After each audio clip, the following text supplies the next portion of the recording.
Hey everyone, this is writing micro lesson number 1 on developing ideas for Honors 112 in the Civilization sequence of the Honors College at the University of Maine, and I'm the instructor Rob Glover.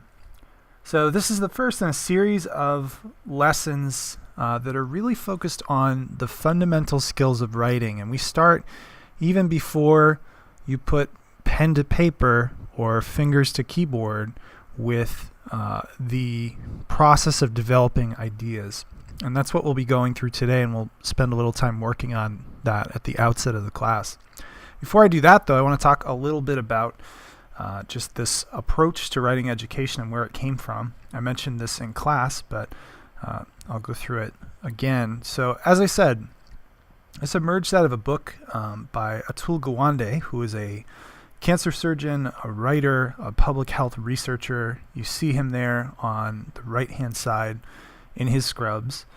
And he was grappling with the fact that in the medical profession, as a doctor, he was seeing a lot of patients that were suffering complications and sometimes even dying as a result of mistakes made during surgical procedures. And oftentimes these mistakes probably could have been prevented. It wasn't a case of something being too complex or too hard. It was just simple mistakes.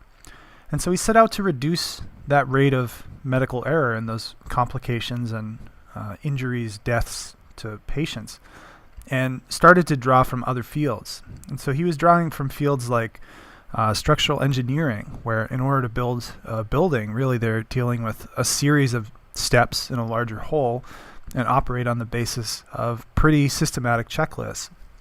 He was also looking at the airline industry and this incredible reduction in crashes or mishaps in the air, and how that grew out of just being more systematic in our approach and developing checklists and following them.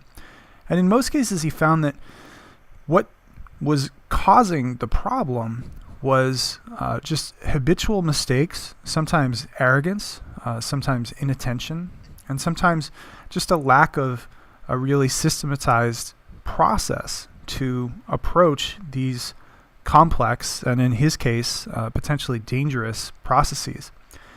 And so he wrote this book, outlines what he learned. The results of his approach and his research were that they were able to drastically reduce the rate of medical error. And he ultimately makes the argument that we should carry this over to other aspects of our lives. And so although writing is not as high stakes as performing surgery on someone, it is a systematic process. It can be complex. We can develop bad habits.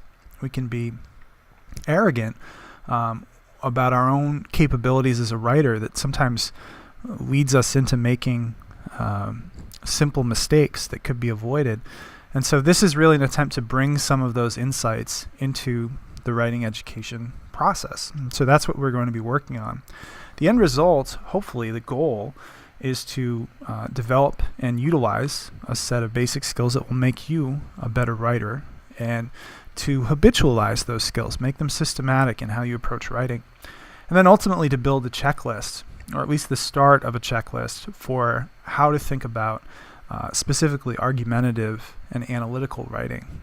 So that's what we set out to do in this class, and this is kind of a work in progress for me. This is the second iteration of this series of assignments. And as I said in class, you start out a little bit earlier in the process than we had previously. The previous starting point used to be the thesis statement, and for this iteration of these assignments, we're going to start out at the level of ideas. So a core orientation to just ideas, to thought, to generating original ideas is something called dialectical thinking. And so to wrap your head around dialectical thinking, I want you to imagine the cartoon villain. And you see the cartoon villain there at your top left. And the cartoon villain is what we call a one-dimensional character. Right? When we say someone is cartoonishly evil, we mean that they are so evil that there is not a shred of non-evil within them. Right? They simply exude evil. And so this character you see here with the top hat and the mustache is that one-dimensional evil character. And so those characters have their place, and particularly as stories are simpler, we encounter them a lot in children's stories. You have these kind of one-dimensional characters. But as we grow older and our thought grows more complex, one-dimensional characters become pretty boring. And if you've ever seen a movie in which the plot line is a pretty simple good versus evil story, that can be pretty boring. What is more interesting is when something is unexpected, and when it has richness, nuance, complexity to it. And so below our cartoon villain there, you have an image of the logo for the thrash metal band Slayer, which if you've never heard Slayer before, I encourage you to go onto YouTube and listen to a Slayer song. And there's a kitten there. And this image actually comes from a story that circulated quite a few years ago, maybe 3 years ago, 4 years ago, about how there was a lost kitten, and the metal band Slayer was on tour, and they saw this lost, scared kitten, and these guys who are tattooed and metal musicians adopted this kitten, right? And what's interesting there is we have a certain stereotypical understanding of what a thrash metal band is like, and the notion that they adopted this kitten, and you have these guys who are in the band Slayer playing with their new little kitten, it goes against our kind of one-dimensional understanding of what those individuals might be like. And dialectical thinking is kind of like this, right? When we think about something, when we try to develop our own original ideas or interpret a situation, answer a question, sometimes we're one-dimensional in our thinking. And dialectical thinking really pushes you to avoid that tendency, to recognize that there are multiple ways to interpret a situation or to approach a question. It really pushes you to do your best. It's hard to do, but do your best to resist conventional wisdom and recognize that change and complexity are ever present, right? They're constant factors, and we can embrace them. And that two ideas that appear to be opposites, two things which appear to be opposed to one another, like a thrash metal band and a group of guys that would rescue a kitten. Well, they can both be true, right? There's layers of complexity to our answers to questions, or layers of complexity to the world around us that we can really embrace and accept them in their contradiction or in their tension. Okay, so in more practical terms, thinking dialectically, engaging in dialectical thinking, and eventually writing dialectically can involve a number of different things.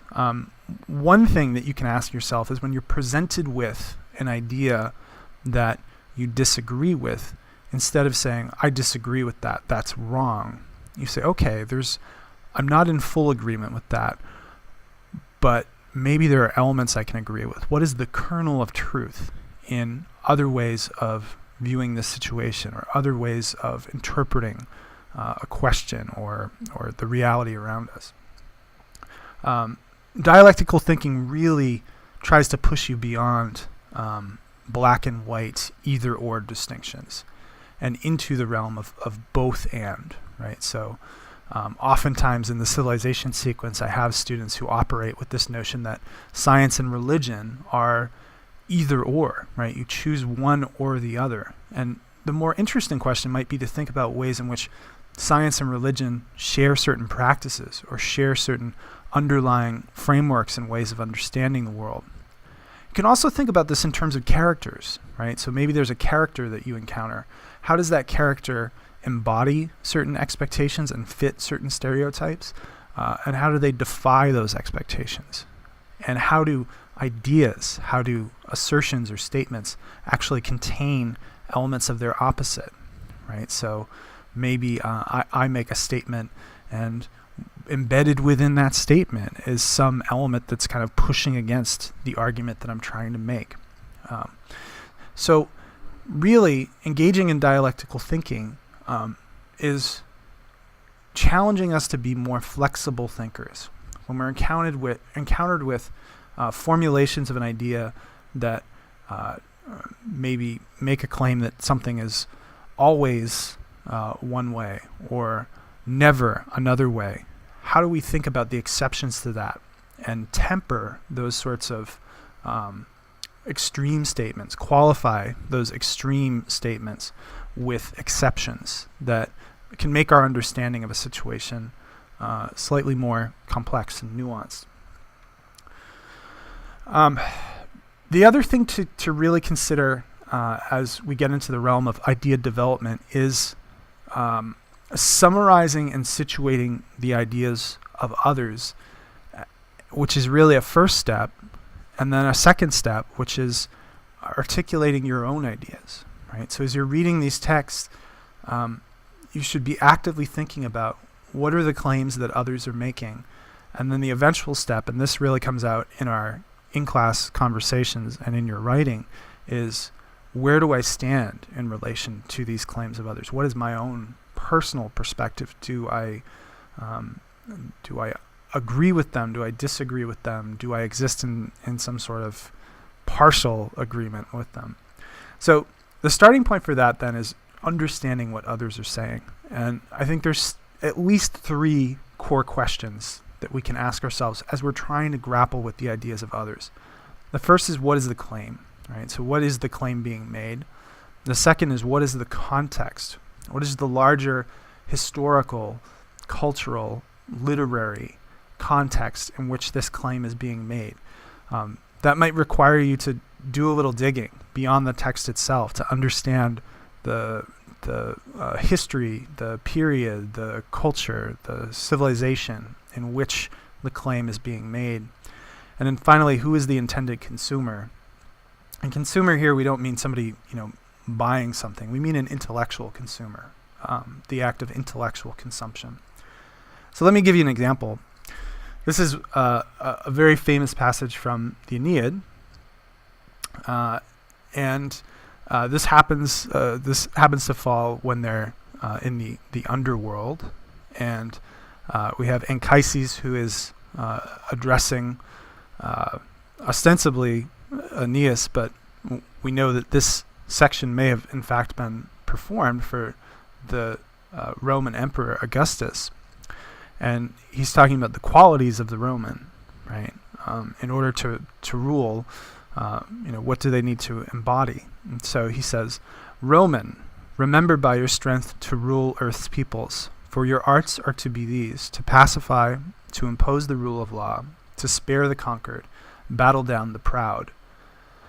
So if we apply those 3 questions to this claim by Anchises, this statement made by Anchises. 1, what is the claim? Well, he is making a claim about the destiny of the Roman civilization, right? That they are, by their strength, to rule over the earth's people. So it's a justification for empire. And he's making claims, really kind of ethical assertions. He's suggesting a certain type of behavior is the proper type of behavior for a leader of the Roman people. So he says, to pacify, to impose the rule of law, to spare the conquered, and to battle down the proud. So the claim there is really about, 1, about the destiny of the Roman people, 2, about the behavior of the Roman people, specifically the leader. And if we shift to question 2, what is the context? We know from doing a little bit of history that the Aeneid is a very conscious attempt to write a national myth of founding after a period of disorder and chaos in Rome. And so this section of the Aeneid is very consciously addressing the leader and also the people themselves about what Roman civilization represents. Who is the consumer? Who are the consumers? Well, in its most immediate context, we know that Virgil is writing for Augustus. We know that he is writing for the Roman people. And beyond that, and probably in ways that Virgil didn't intend, we know that he's writing for subsequent generations. We know that this is a set of recommendations that could be followed by subsequent generations of leaders and subsequent individuals. So all of that is to say, just in these 4 lines, that there's a ton packed in there. And if we think about this and do a little bit of digging to understand some of the context and some of the targets for this message, then we can understand ideas in a way that enables us to take the next step, which is to think about our own position in relation to those ideas. All right, so in thinking about your own position in relation to the ideas of others, that's slightly more difficult to do. It's a more complex process. So a couple different ways to think about this. And I'm drawing here from a book called They Say, I Say, The Moves That Matter in Academic Writing. But at its simplest level, developing ideas forces you to take a position and forces you to think about where you stand in relation to something someone else is saying. And the way that they frame this is yes, no, or okay, but, right? And that seems to actually shut down that dialectical thinking that we were talking about. But it's more complex than simply saying yes or no or okay, but. Right? So let's talk about each one of these and what it is. So if you're saying yes to something, then you're agreeing. But in order for this to be a novel idea, something that's worth articulating in oral communication or written communication, there should be something added, right? So new evidence, a new application, you're talking about a different time period, different set of circumstances, etc. So yes, you agree with a claim or an idea, but what are you adding to it? And you have a lot of freedom in terms of how you think about adding to an idea that you agree with. No, the second option, you disagree, but you're going to explain why. You're going to delve into why is it that I disagree. And really the most interesting, I think, form of developing your own position is to say, okay, but, right? Where you both agree and disagree. There's something in a claim, there's something in an idea that you acknowledge, and you say, yes, this is in fact true, or I do in fact agree with this, but there's more to it. There's some other layer that I'm going to delve into. And that's where you both rhetorically acknowledge an existing idea and then you build upon it, right? And that can make for really interesting writing. So again, let me give you some examples.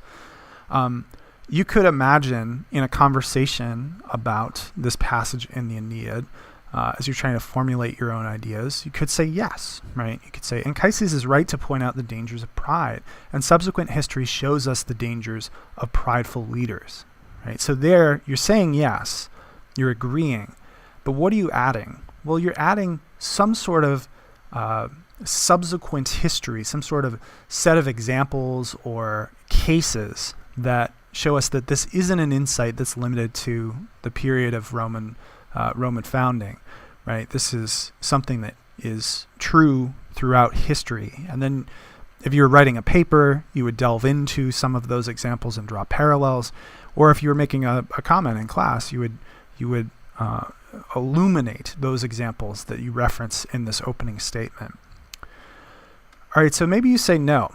Maybe your position is the Aeneid offers a warning to political leaders regarding the drawbacks of being prideful. However, it is one that is a bad fit for modern societies.